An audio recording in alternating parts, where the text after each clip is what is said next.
time. I was one point crying on my bed, and I just want to go home. I wanted to be this shit over. I didn't want to travel anymore. It's like why I'm here and what I'm doing.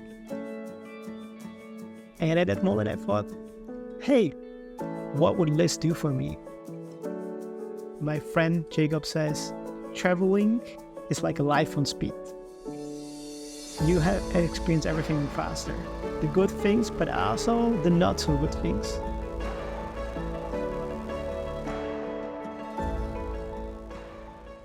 Hello and welcome on I'm Doing This Podcast. I'm your host, Danik, and you might know me as the host of the Broken Compass podcast, which was a predecessor of this podcast. And whether you're a new listener or old listener, welcome back. You might wonder what happened to Danik, where have we been? And to tell you all about this, I have to go a little bit back. And it will be about my journey that I have done over the past year or 2 years. There I will explain why I also changed the name, what is this podcast going to be about. It will all click together once you hear the story. So let's get to it. About 2 weeks ago, I have returned from South America back to Europe, back to Prague. That's where I'm originally from. I started this journey 30 months ago. I started this journey because about 2 years ago, my girlfriend passed away. It had been a year of struggle after she died. I didn't really know what I want to do with my life. I think the first few months was about surviving anyway. Then I got the idea, maybe I need to travel. Maybe the journey will give me the answer to what I'm supposed to do with my life. Surprise, surprise, 13 months later, I still have no clue what I want to do with my life. However, I know one thing. Even if you don't know what you want to do, action is always better than just thinking about things and trying to figure out the answer to big questions. Because if you take an action, it will always provide you with information. If you are just thinking, it will more likely put you down the rabbit hole than anything else. Although I haven't really figured out what I want to do with my life, this journey had taught me something. I want to start with the first story, which really is about when I started this journey, I had a huge imposter syndrome of traveling. And that might sound so strange. It should be like the best time of your life. You are whatever you want. You can do whatever you want. You can wake up late. You can wake up early. You can party all week. You can just sit and meditate all week. You can do whatever you want. But I felt like I have to create some experiences. I have to meet people. I have to go to parties, to places I've never seen before. I have to have stories to tell. And every time my friends were calling me and they were like, what are you doing on your journey? And I was like, I'm fucking nothing. And then I had a lot of down moments on this 30-month journey. And I think that's normal. My friend Jacob says, traveling is like a life on speed. You have experienced everything faster. The good things, but also the not so good things. And that's exactly what traveling has been for me. And the first months of traveling was very hard. I have lost some people that I have been very close to. I didn't really meet them many travelers because I was traveling in this off-road track. And the whole experience wasn't really what I was expecting. But then I realized it's not true. I've experienced so much in these 30 months. It's not like I've been bad traveler. I don't think there's one way to travel anyway. You travel the way you need to and with your purpose. And my purpose wasn't to see as many things and meet as many people and go to as many crazy parties as you can. It was about something that I didn't really know what it is. But it wasn't any of these things. And I have experienced, I think, many things. I had a lot of deep talks with different people. So about 2 months of the journey, I ended up sitting at the beach next to my roomie. Super nice Brazilian guy, full of life and such a good vibe. And suddenly we were talking about how his ex-girlfriend committed suicide. months ago and how my girlfriend died by suicide a year ago. And it's such a strangely magical, weird moment that I so needed, and I think he needed as well. I'd end up meeting a French doctor who works with people who are not going to make it. And he told me about stories of at the end of the life and how people have different questions maybe you don't have answer to, and how he goes to different countries and try different type of medicine just to connect with this more spiritual, emotional world so we can be there better for his patients. I have met incredible amount of people who are just trying to see how they can live the life they want. That might not be exactly what society tells them to be. I could go on about the conversations that I had. There was something very interesting about him. I think all of those conversations included some uncomfortable moments, so things that often we don't discuss that much. Death, diseases, breakups and divorces, all these things that we sometimes shine away. But if you really want to have a deep talk, you kind of have to touch them, because most of the time these are the experiences that change us the most. And I think this is something that will stay in the podcast. That's what the podcast was in the beginning, the broken compass. But I think there's also the positive side of life. And I want to include it as well, but we will get to it. The other things that I have done during these 13 months was a lot of experiments. I didn't eat for 5 days and just drink water. And it was kind of a milestone for me, because it changed my mindset of how I want to treat myself and my body.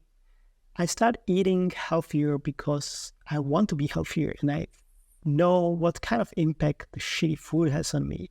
It's not like I will never eat anything sweet or anything that might not be good for me, but I became way more intentional about eating things that are good for me, about exercising as much as I could. And many of the times, even though I was on a journey, I exercised almost every other day at least. And somehow I became from a fat Santa who I was in Brazil to somebody who probably was in the best shape of his life. And it was a side benefit. I didn't really want to become slimmer and more defined. That just happened. And I realized the power of not having goals and focusing on the system, which is something that James Clear is talking a lot about in his book, Atomic Habits. So if you're interested, definitely check out that book. I have also wrote a few gratitude letters to people who changed my life and who made it better. And I wrote it during the time when I was really having a shitty time. I was at one point crying on my bed. And I just want to go home. I wanted to be this shit over. I didn't want to travel anymore. It's like, why I'm here and what I'm doing. And the only thing that stopped me was that the tickets from Buenos Aires to Prague were too expensive. And also the fact that I remember something that I read in another book, which is about the people who are very important to you. They give you something in the way they give you the love. And if they pass away or they are no longer with you, even if they just decided not to communicate with you, you need to find a way to give yourself that thing that they were giving you, that type of love. And for me, Liz, my girlfriend who passed away, she was always somebody who supported me through the hard times, who was kind of my rock, who would always calm me down, who would always tell me, it's going to be okay, and you're going to get through it, and you are smart. And she made those things very easy. And at that moment, I thought, hey, what would Liz do for me? And Liz would probably take me for coffee and walk and something sweet. She loved sweet stuff so much. And so I went for a coffee, and that time I got the idea of writing 30 gratitude letters. Because even when you think you're really miserable and there's nothing you can do in the world, you can always say thank you. It doesn't really cost you anything. And you can read about that experience more on my blog, and I'll probably talk about it in one of the episodes anyway. And finally, I also did a 10-day silent meditation retreat, which challenged me in so many ways, and which you're going to hear all about in the first episode of this new podcast. Well, or second, if you think this is the first one. And of course, I've also experienced a lot of things. I ended up on a Brazilian festival, which runs for 15 days and completely free. And I was probably the only non-Latino person.